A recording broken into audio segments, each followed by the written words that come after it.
Bismillahirrahmanirrahim. Assalamualaikum warahmatullahi wabarakatuh. Bismillah, alhamdulillah. Alhamdulillahilladzi khalaqal mauta wal hayata liyabluwakum ayyukum ahsanu amala wa huwal azizul ghafur. Allahumma salli wa sallim ala sayyidina Muhammad wa ala ali Muhammad, amma ba'du. Qala Allah Ta'ala fi kitabil karim, a'udzu billahi minasyaitonir rajim. Bismillahirrahmanirrahim. Ya ayyuhalladzina amanu taqullaha haqqa tuqatih wa la tamutunna illa wa antum muslimun. Shadaqallahul azim. Yang kami hormati Ketua Takmir Masjid Al-Falah Bapak Mainur Peni beserta jajaran pengurus, yang kami hormati para ustadz dan ustadzah. Di sini hadir Bapak Kiai Haji Muhammad Rusdi Tahir, guru kami, orang tua kami, di mana dulu tahun 2012 pernah melaksanakan kegiatan praktek mengkafani jenazah ya di Masjid Darussalam Pertamina. Mudah-mudahan beliau senantiasa diberikan kesehatan lahir dan batin. Amin ya rabbal alamin. Yang kami hormati juga Ketua KS3JB di sebelah kiri saya, Komunitas Safari Sholat Subuh Jumat Berjamaah, Bapak Haji Salenda Rasuf. Yang kami hormati juga sebelah kiri Ustadz Muslimin Jamir selaku Ketua Halaqah IKD Kota Prabu Mulih. Kemudian teman-teman rekan-rekan dari Halaqah IKD dan alumni studi banding manajemen masjid ke Padang. Dan bapak-bapak, ibu-ibu, hadirin hadirat yang mohon maaf tidak dapat kami sebutkan satu persatu. Sehat semua, Bu? Sehat? Bapak-bapaknya sehat, Pak? Alhamdulillah. Yang pertama, marilah kita bersyukur kepada Allah, berterima kasih atas segala nikmat yang diberikan Allah Ta'ala, sehingga kita pada malam hari ini dapat hadir di masjid yang kita cintai ini. Sebuah masjid yang begitu indah namanya, karena setiap kali waktu sholat dipanggil terus ya. Di setiap masjid ketika azan berkumandang pasti disebut nama Masjid Al-Falah. Hayya ala sholah, hayya alal falah. Mudah-mudahan kita semua mendapatkan kemenangan dari Allah Subhanahu wa ta'ala, karena di dalam lafal azan ada makna hayya ala sholah baru hayya alal falah. Ayo kita menuju sholat, baru kita menuju kemenangan. Artinya apa? Kalau kita ingin menjadi orang pemenang, kita harus menunaikan panggilan Allah berupa sholat 5 waktu. Kedua, salawat beriring salam mari kita sampaikan kepada baginda Rasulullah Sallallahu Alaihi Wasallam.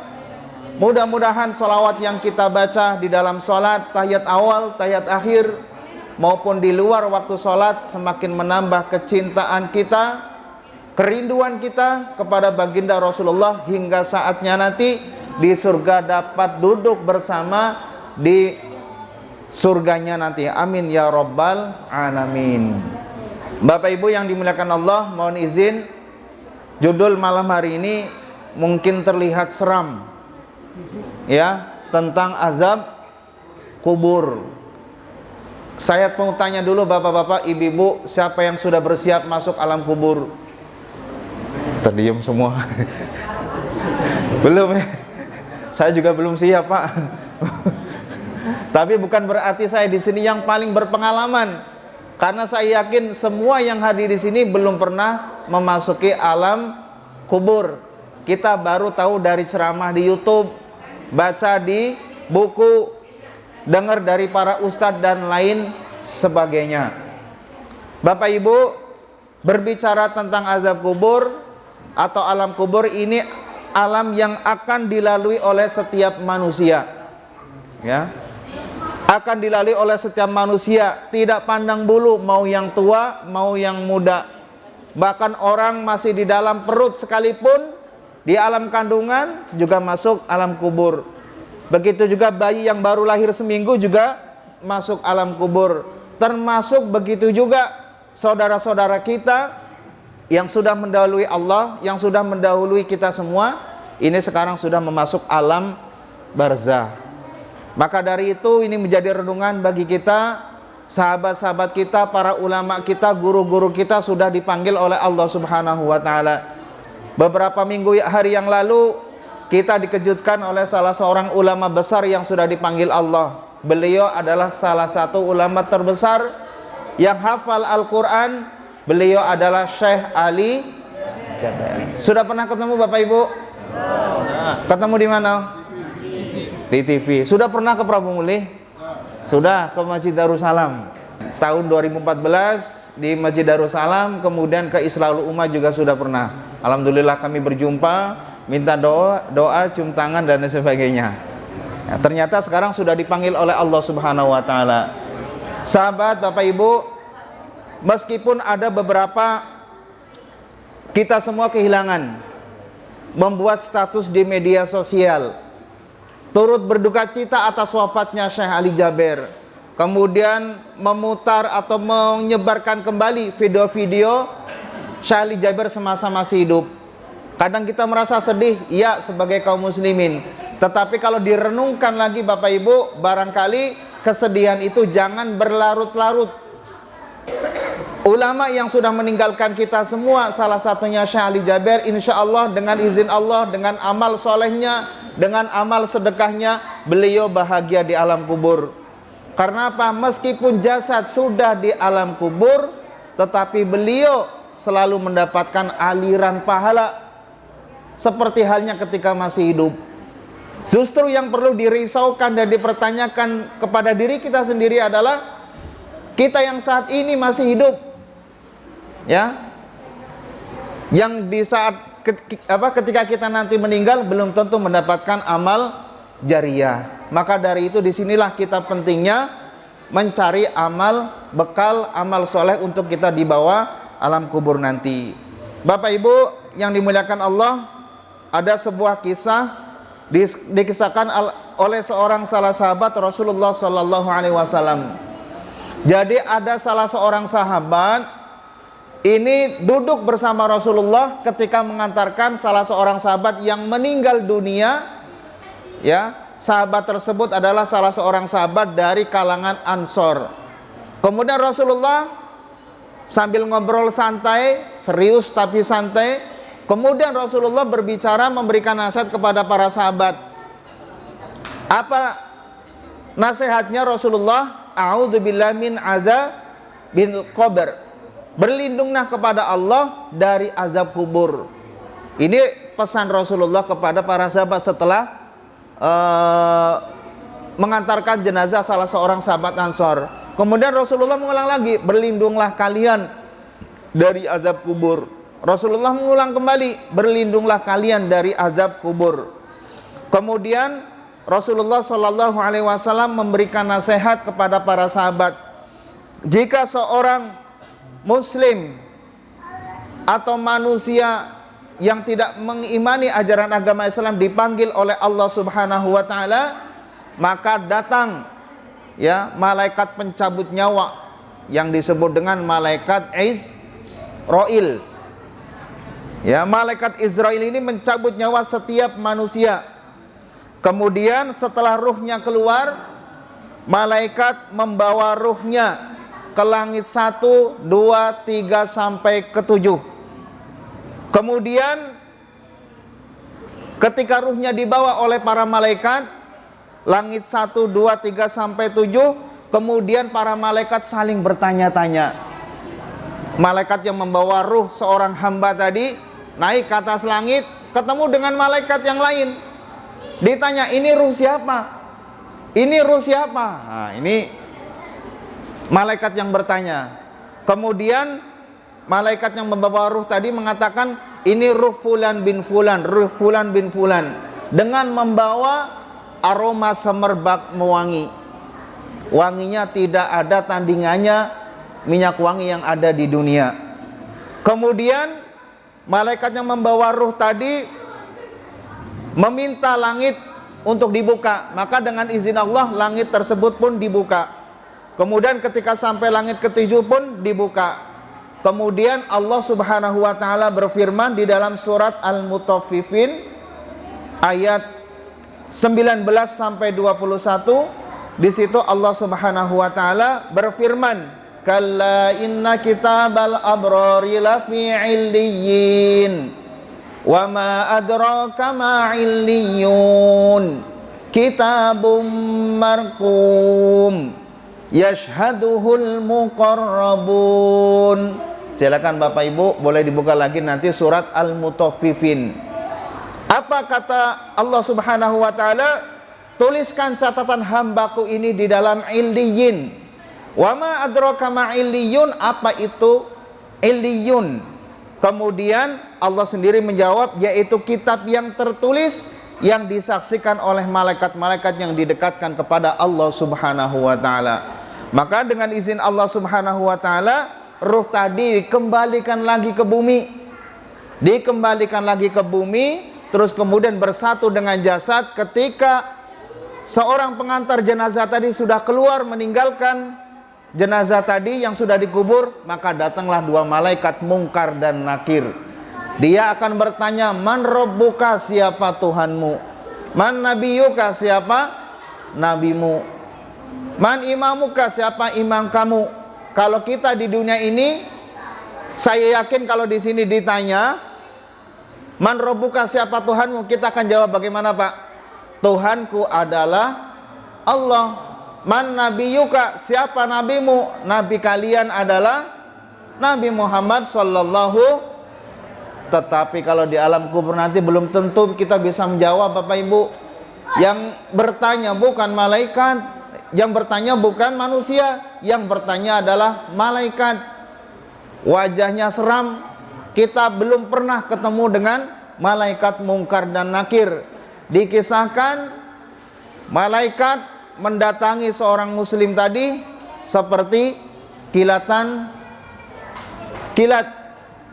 seperti petir yang menyambar, ya, menyambar di atas bumi. Maka begitu menakutkan. Kemudian Bapak Ibu yang dimuliakan Allah Subhanahu wa taala, berbeda ceritanya ya dengan orang kafir tadi. Ketika seorang muslim sudah ditanyakan bisa menjawab pertanyaan malaikat Mungkar dan Nakir, maka dengan izin Allah Subhanahu wa taala, seorang yang sudah meninggal dunia tadi disuruh tidur. Dia akan ditemani amal soleh, amal kebaikan, wajah rupawan, wangi semerbak. Kemudian jenazah tadi yang sudah meninggal dunia, mayit tadi berkata, "Siapa Anda?" Kemudian mereka menjawab, "Saya adalah amal soleh yang selalu dikerjakan Anda setiap kali Anda hidup di dunia." Nah, maka disitulah disuruh tidur, kemudian sampai hari kiamat. Bapak Ibu yang dimuliakan Allah Subhanahu wa taala, berbeda dengan ceritanya ketika orang kafir, ketika sudah dicabut nyawa oleh Allah Subhanahu wa taala, diangkat oleh malaikat, ruhnya di atas sampai langit ke-1. Kemudian mereka bertanya, "Ini ruh siapa? Ini ruh siapa?" Baunya busuk luar biasa, ya, menjadi perbincangan di kalangan para malaikat. Kemudian mereka menjawab, "Ini ya ruh fulan si fulan." Maka dengan izin Allah Subhanahu wa taala, di dalam surat Al-A'raf ayat 40, ruh tadi ditolak oleh Allah Subhanahu wa taala. "La tufattahu lahum abwabus sama'u wa la yadkhulunal jannata hatta yalijal jamalu fi sammil khiyat wa kadzalika najzil mujrimin." Surat Al-A'raf ayat 40. Bapak Ibu yang dimuliakan Allah Subhanahu wa taala, di sini Allah Subhanahu wa taala berfirman, tidak akan dibukakan pintu langit bagi mereka dan tidak akan masuk surga sampai seekor unta masuk ke lubang jarum. Dan tidak mungkin Bapak Ibu ya, diperumpamakan oleh Allah di dalam surat Al-A'raf ayat 40, unta bisa masuk ke lubang jarum. Kira-kira mungkin tidak? Tidak mungkin. Kalau dibalik bisa, jarum dimasukkan ke dalam unta. Tapi kalau unta masuk ke jarum, ke ujung jarum, tentu tidak akan mungkin. Wa kadzalika najzil mujrimin, demikianlah kami memberi balasan kepada orang-orang yang jahat selama hidup di dunia. Maka diturunkan bersatu dengan jasad tadi, datanglah dua malaikat Mungkar dan Nakir. tidak bisa menjawab, disitulah malaikat mungkar dan nakir terus menyiksa. Lah inilah yang disebut dengan azab kubur, siksa kubur. Bapak Ibu yang dimuliakan Allah Subhanahu wa taala, Aisyah radhiyallahu anha berkata bahwa Rasulullah sallallahu alaihi wasallam bersabda, "Innalil qabri dhuhtatan law kana ahadun najian minha naja Sa'd bin Mu'adz." Jadi Bapak Ibu, kata Rasulullah sallallahu alaihi wasallam, sesungguhnya setiap kubur memiliki tekanan atau himpitan. Seandainya seorang selamat darinya, pastilah Sa'ad bin Mu'adz akan selamat pula. Ini dikisahkan oleh Rasulullah sallallahu alaihi wasallam. Siapa Sa'ad bin Mu'adz? Sa'ad bin Mu'adz ini adalah salah seorang panglima perang dari kalangan Ansor yang syahid di jalan Allah pada saat perang Khandaq.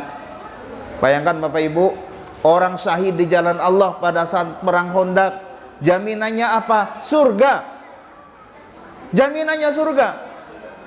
Ketika kematiannya, ketika malaikat Israel mencabut nyawa Sa'ad bin Mu'adz, apa yang terjadi? Di situ dikisahkan arasy berguncang. Kemudian malaikat-malaikat bersiap untuk menyambut jenazah Sa'ad bin Mu'adz. Tetapi apa? Disindir oleh Rasulullah sallallahu alaihi wasallam, meskipun Sa'ad bin Mu'adz ya, seorang panglima perang syahid di jalan Allah, tetapi beliau tidak terlepas dari himpitan kubur setelah beliau dikuburkan. Nah, hadis ini memberikan informasi kepada kita bahwasanya ya, himpitan kubur pertama kali ini akan dialami oleh setiap manusia. Bedanya ya, ada seorang mukmin muslim dihimpit kubur dengan izin Allah SWT sebentar, kemudian nanti akan terbuka kembali. Beda ceritanya dengan orang yang beramal jahat.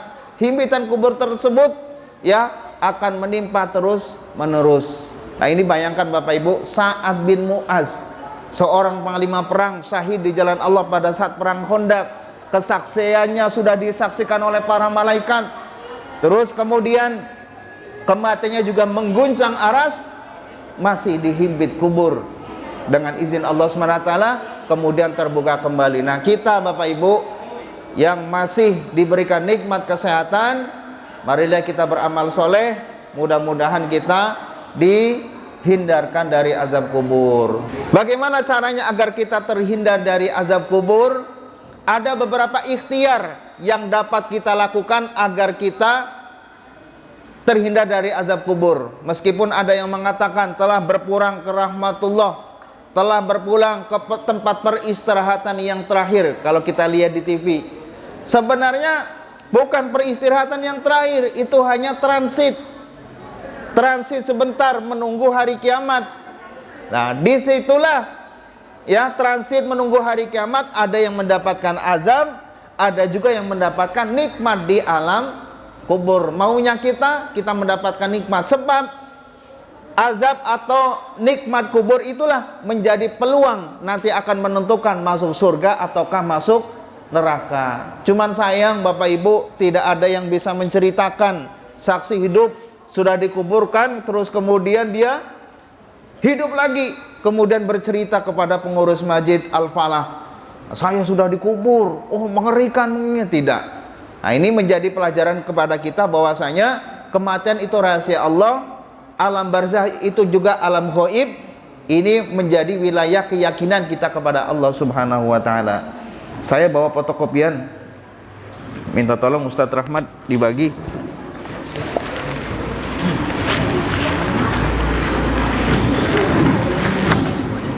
Semuanya ke sana ya, ibu-ibu. Jadi ibu-ibu enggak? Ibu-ibu sekalian.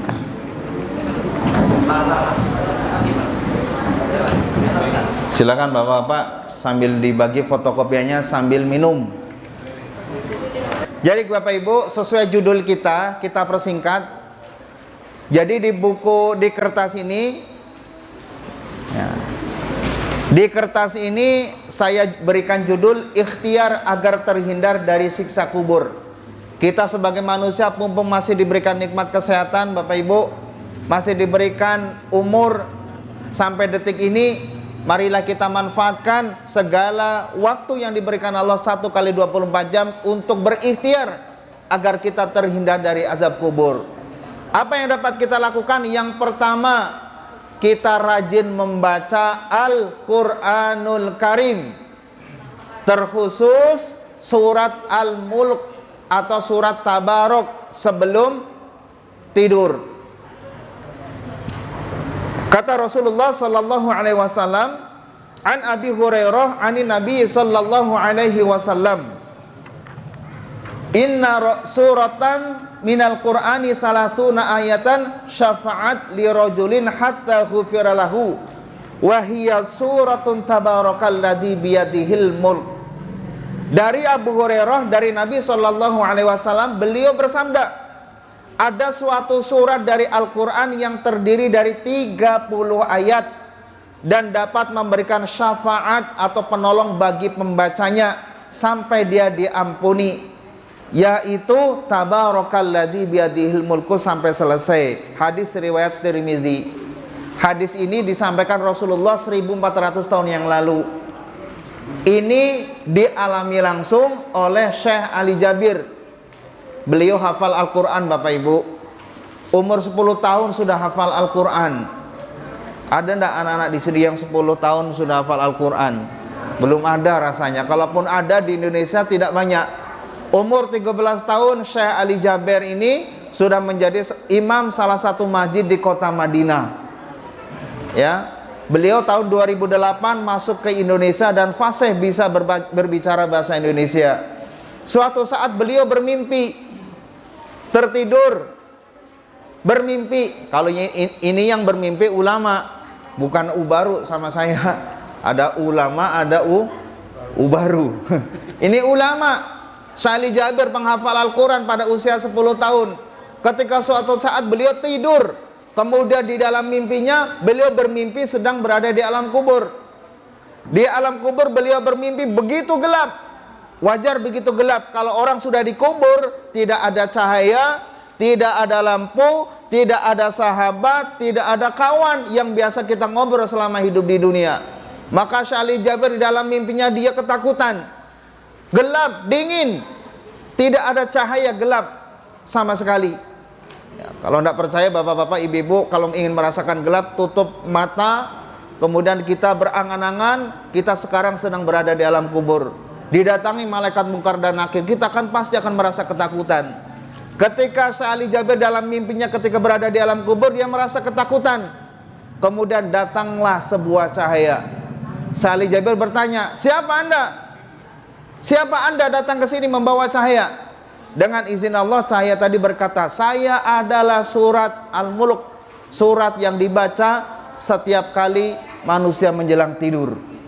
Kemudian beliau terbangun, ya, terus kemudian ambil wudhu dan melaksanakan dan membaca surat Al-Mulk. Ternyata ini sudah pernah disampaikan oleh Rasulullah 1400 tahun yang lalu. Jadi silakan Bapak Ibu, bagi yang malam ini atau sampai detik ini belum terbiasa membaca surat Tabarakalladzi biyadihil mulku wa huwa ala kulli syai'in qadir, alladzi khalaqal mauta wal hayata liyabluwakum ayyukum ahsanu amala wa huwal azizul ghafur. Insyaallah kalau lancar tidak sampai 15 menit Pak. Ya, insyaallah berdasarkan pengalaman mimpi Syekh Ali Jabir tersebut dan berdasarkan hadis ini, insyaallah kita semua akan terhindar dari azab kubur. Ini sebuah ikhtiar Pak dari kita. Yang kedua, salat. Insyaallah salat adalah amalan yang pertama kali ditanya, diaudit oleh Allah Subhanahu wa taala pada hari kiamat. Ini bukan yang lain, bukan puasa, bukan sedekah, tetapi salat adalah amalan yang pertama kali akan diaudit Allah pada hari kiamat.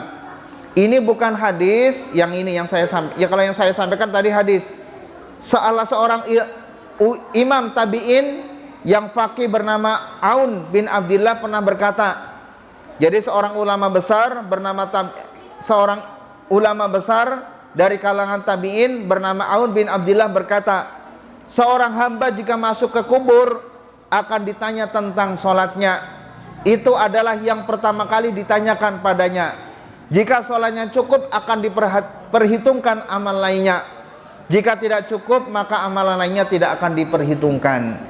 Ibnu Rajab mengatakan benar bahwa sholat dapat menyelamatkan seseorang dari murka Allah, azab Allah, salah satunya dari azab kubur. Jadi Bapak Ibu, sholat yang kita lakukan 5 kali sehari, baik wajib kemudian duha, insya Allah akan menjadi penerang alam kubur. Yang ketiga, ikhtiar yang dapat kita lakukan adalah berdoa. Bagaimana doanya?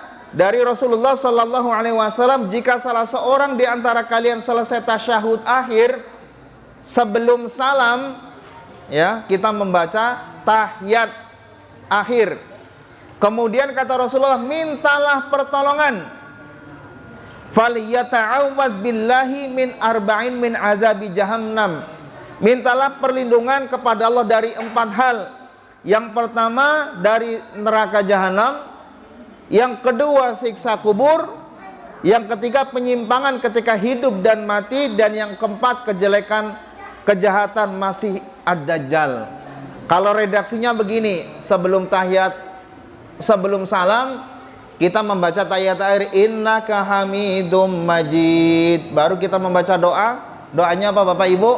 Allahumma inni a'udzubika min azabil qabri wa min azabin nar wa min fitnatil mahya wal mamat wa min fitnatil masihid dajjal. Barangkali kita baca setiap kali sholat wajib maupun sholat sunnah, tetapi kadang kita tidak tahu artinya.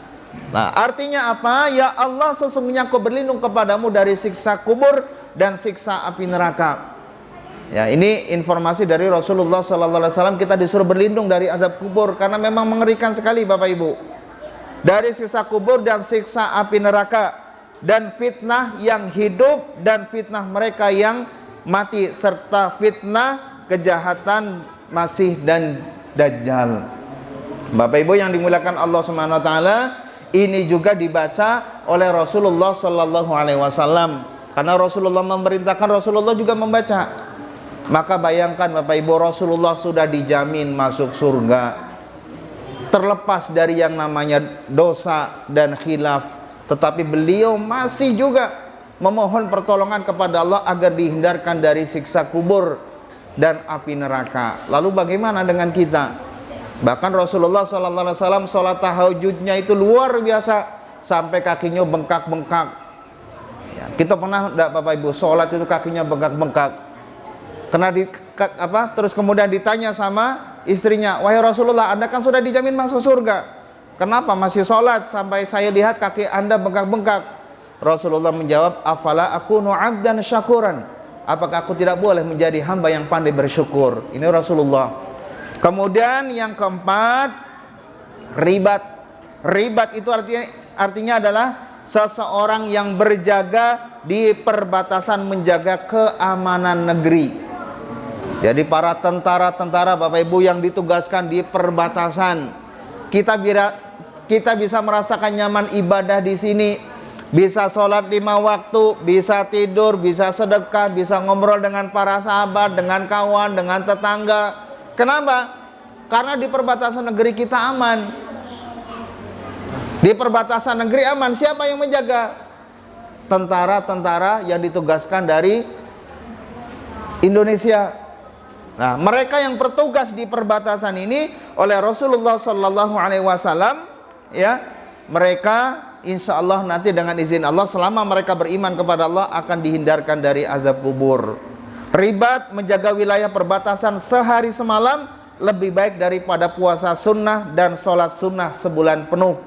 Dan jika seorang murabbit atau yang melaksanakan penjagaan di perbatasan negeri mati di tengah melakukan ribat, maka amal perbuatannya itu terus akan mengalir berpahala, dan ia diberikan rizkinya di surga kelak serta tidak ditanya di alam kubur. Ini Bapak Ibu yang dimuliakan Allah Subhanahu wa taala, hadis riwayat Muslim. Bapak Ibu yang dimuliakan Allah, itulah ikhtiar agar kita terhindar dari siksa kubur. Yang pertama, membaca Al-Quran. Boleh diamalkan surat Al-Mulk atau surat Tabarok. Yang kedua, jangan tinggalkan sholat. Bu, jangan tinggalkan sholat. Yang ketiga, berdoa ikhtiar. Allahumma inni a'udzubika min adzabil qabri wa min adzabin nar wa min fitnatil mahya wal mamat wa min fitnatil masihid dajjal. Yang keempat, ribat. Ya, kalau ini mungkin tidak bisa ya, karena memang hanya tugas-tugas orang-orang tertentu yang ditugaskan oleh ya Negara Kesatuan Republik Indonesia. Kita cukup bisa mengamalkan yang pertama, yang kedua, yang ketiga. Dan masih banyak sekali amalan-amalan yang dapat kita lakukan agar terhindar dari siksa kubur. Mungkin dengan melaksanakan amal soleh, sedekah, dan lain sebagainya.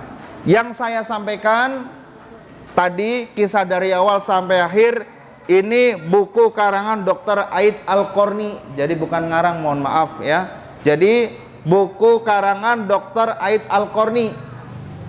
Judulnya Malam Pertama.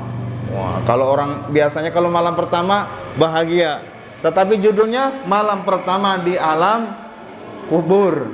Ini mengerikan Bapak Ibu, dari awal sampai akhir ya. Kisah yang kami sampaikan tadi saya sumbernya dari judul buku Malam Pertama di Alam Kubur. Bapak Ibu yang dimuliakan Allah, kalau kita sudah paham tentang ikhtiar menjaga diri kita dari siksa kubur, mari kita ajak siapa? Istri kita, anak kita, cucu kita, keluarga kita. Dengan ajak bagaimana? Ajak membaca Quran, ajak sholat, ajak berdoa, sehingga suatu saat nanti kita bisa berkumpul kembali, reuni di surganya Allah Subhanahu wa ta'ala. Ada beberapa pertanyaan. Bukan Ustadz Rahmat yang nanya ya, ngetes be Ustadz Rahmat ini. Yang pertama, Pak Ustadz yang ganteng. Ini bener enggak? Aku dikira ngarang ini. Banyak. Memang ganteng. Aponian ciri-ciri wong yang meninggal husnul khotimah. Wassalam. John.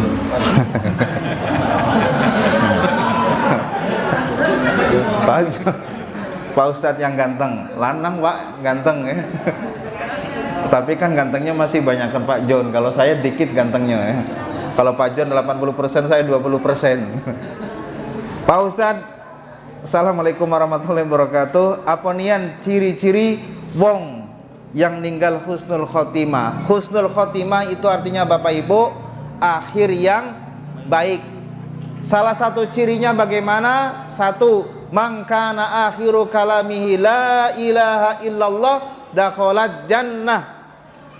Barang siapa yang di akhir hayatnya mengucapkan kalimat la ilaha illallah dakhalat jannah, dia akan masuk surga pasti. Ini hadis Rasulullah sallallahu alaihi wasallam. Jadi Bapak Ibu, kalau sekarang kita enak bisa mengucapkan la ilaha illallah Muhammadur Rasulullah, belum tentu ketika kita sakaratul maut nanti bisa mengucapkan. Susah. Karena apa? Godaan setan banyak terus membisikkan kepada kita. Karena apa? Jasad ketika sakaratul maut kita tidak berdaya Bapak Ibu. Kaki lemas, tangan lemas, perut lemas.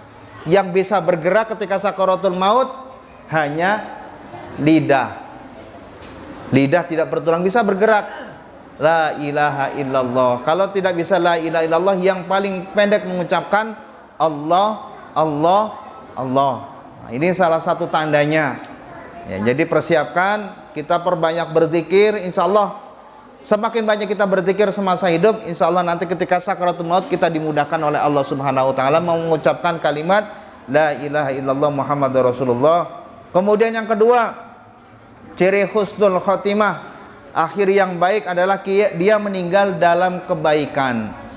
Ya, meninggal dalam kebaikan. Misalnya dia meninggal di masjid atau ketika hadir di majelis taklim, insya Allah dia meninggal dalam keadaan husnul khotimah. Karena apa? Di tempat yang baik. Meskipun ada juga ya ketika meninggal dunia dia kecelakaan dan lain sebagainya. Urusan lain.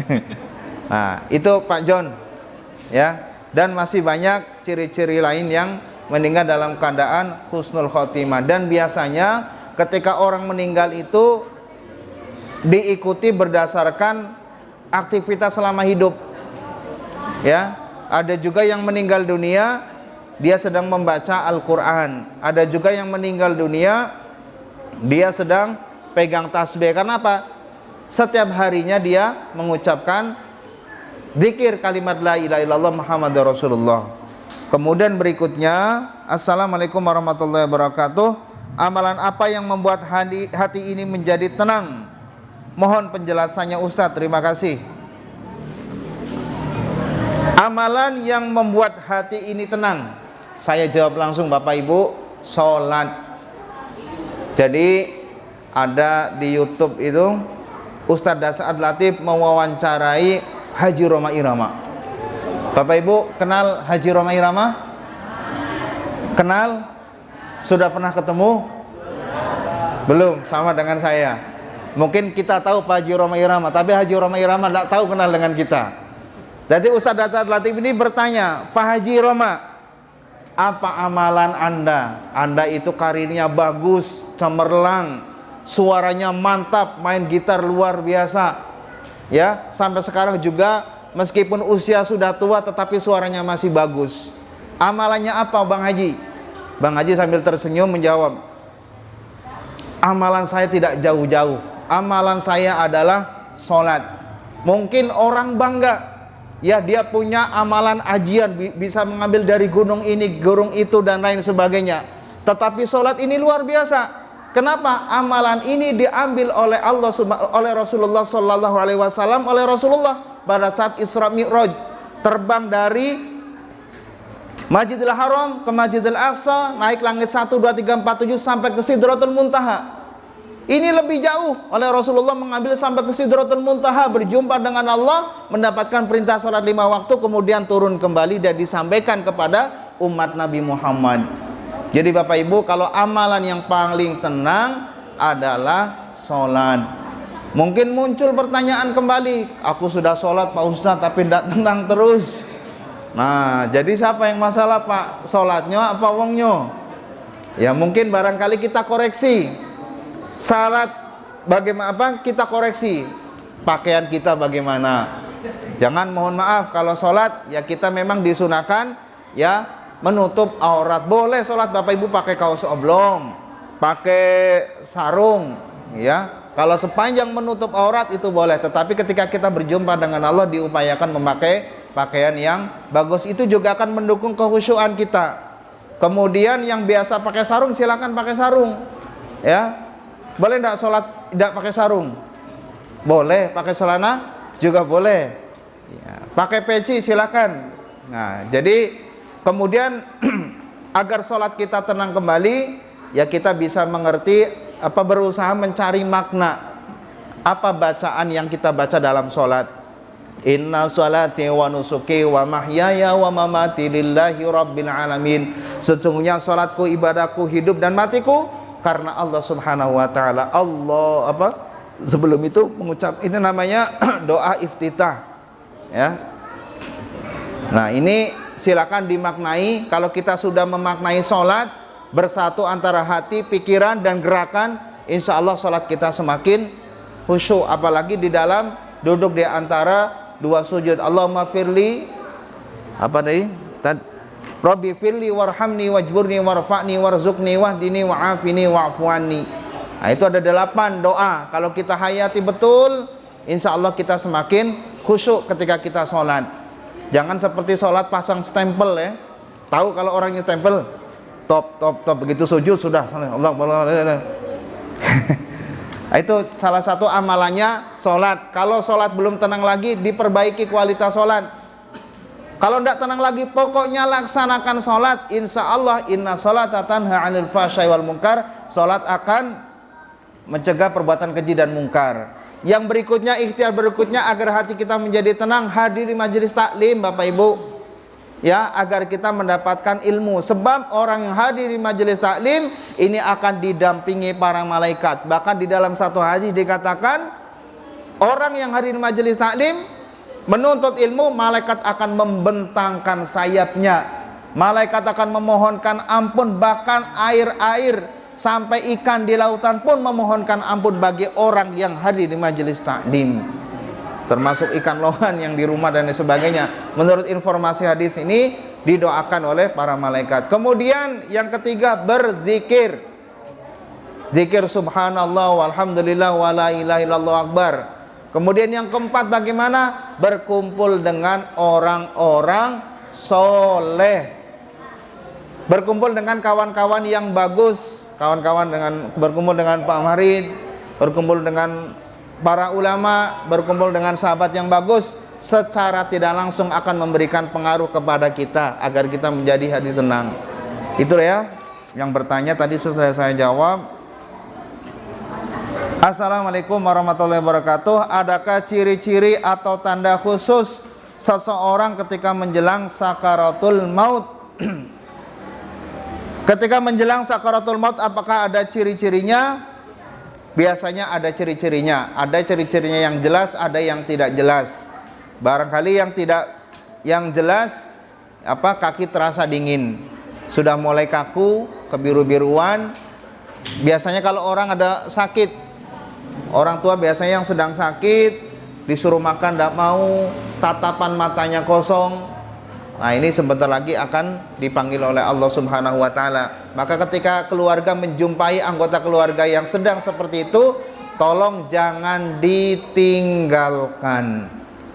Ya, jangan ditinggalkan, ditunggu. Kalau sedang bekerja di stop dulu, saya mau menunggui. Sepertinya ada tanda-tanda sebentar lagi akan dipanggil oleh Allah Subhanahu wa taala. Ya. Nah, itulah kemudian kita membimbing, ya, mengumandangkan kalimat ya la ilaha illallah Muhammadur Rasulullah. Saya kira itu Bapak-bapak sekalian. Waktu sudah menunjukkan 19.34. 2 menit lagi Isya Pak Ustaz ya.